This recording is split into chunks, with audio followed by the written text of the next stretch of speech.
Today, we're going to talk about a world where nature isn't just something pretty to look at. It's actually our greatest teacher. We are diving headfirst into the absolutely incredible field of bio-inspired engineering. I mean, it sounds like something straight out of science fiction, right? But what if the master blueprints for our future aren't tucked away in some secret lab, but they're hiding in plain sight, all around us, every single day? That is the giant, exciting question at the heart of this whole idea. So, I want you to think of nature as the most successful, most well-funded R&D lab in the history of, well, ever. For billions of years, it's just been sitting there, quietly solving the world's most complex engineering problems, one species at a time. And just how long are we talking? Get this, 3.8 billion years. That's how long nature's been running its experiments. Every single living thing you see today, it's basically a champion, a descendant of countless generations of survivors, and it carries perfected solutions for everything from energy and materials to pure efficiency. It is an unbelievable library of proven designs. And you know, there's a name for this practice of learning from nature. It's called biomimicry. But this isn't just about admiring a cool-looking beetle. No, it's an active process. It's about observing a strategy in the wild, really understanding the science behind why it works, and then applying that genius to solve our own challenges. And believe me, the results of biomimicry are already all around us. That unique, rough texture of shark skin, it inspired swimsuits that just slice through the water with way less drag. Or the way a lotus leaf seems to magically repel every drop of water, that led to self-cleaning paints and glass. Even the famously quiet Japanese bullet train owes its sleek nose to the shape of a kingfisher's beak, which lets it shoot into tunnels without creating a massive sonic boom. Okay, so that's the big idea. But how does something actually go from, a living creature to a piece of breakthrough technology? Let's walk through the process with a couple of absolutely brilliant examples. First up, the gecko. I love this one.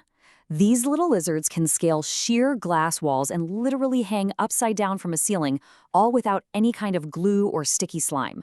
For the longest time, this was a complete mystery. How in the world do they do it? Well, the journey starts with just simple observation. Then comes the understanding part. Scientists finally discovered the gecko's foot isn't sticky at all. It's covered in millions of tiny, microscopic hairs that create a powerful molecular attraction called van der Waals force. But here's the real leap: adaptation. Figuring out how to copy that incredible structure in man-made materials. And that leads directly to incredible innovation. Things like new surgical glues that leave no residue, and climbing robots that can inspect the outside of a spacecraft. Okay, let's look at another one, but this time on a much bigger scale. In some of the hottest places on Earth, termites build these enormous mounds that somehow maintain a nearly constant temperature inside, day and night. They've basically engineered natural air conditioning. And the path from this insect to our architecture followed the very same steps. First, observing that stable temperature inside, even when it's blistering hot outside. Then, understanding the genius behind it. A super complex system of vents that uses natural air currents to pull cool air up from the ground and push hot air out the top.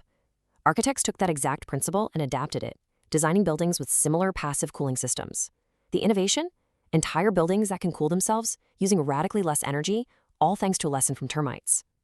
But what if we could go even further than just copying nature's final designs?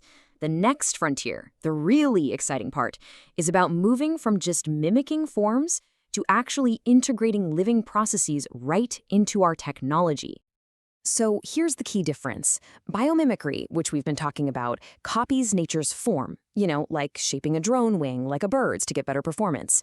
But this new idea, biointegration, it uses nature's process. So instead of building something, you might actually grow your building materials from mycelium, which is the root network of mushrooms. The goal itself actually changes. It shifts from just performance to true sustainability and regeneration. And this? Well, this just opens up a whole world of mind-bending possibilities.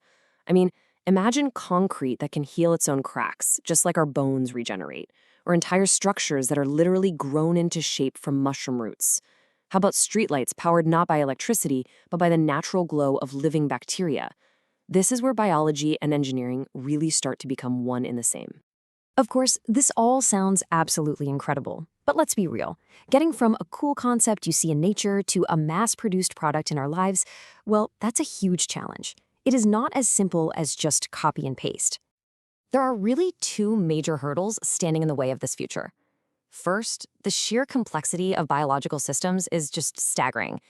And second, figuring out how to scale a microscopic marvel from a petri dish to an industrial factory is a massive, massive undertaking. So how do we cross that bridge? It takes deep collaboration. You need biologists, engineers, and designers all working together. And it takes a healthy dose of pure human ingenuity. So, at the end of the day, this isn't about admitting that nature is smarter than us. It's really about partnership. It's a celebration of the human genius it takes to look at a natural wonder, to decode its secrets, and then adapt that brilliant design for the benefit of all of us. So the next time you see a spider's web, or a bird's wing, or even just the shape of a leaf, ask yourself, what problem has this already solved? Because maybe, just maybe, our greatest innovations aren't about inventing something brand new, but about finally, truly seeing what's been right here all along.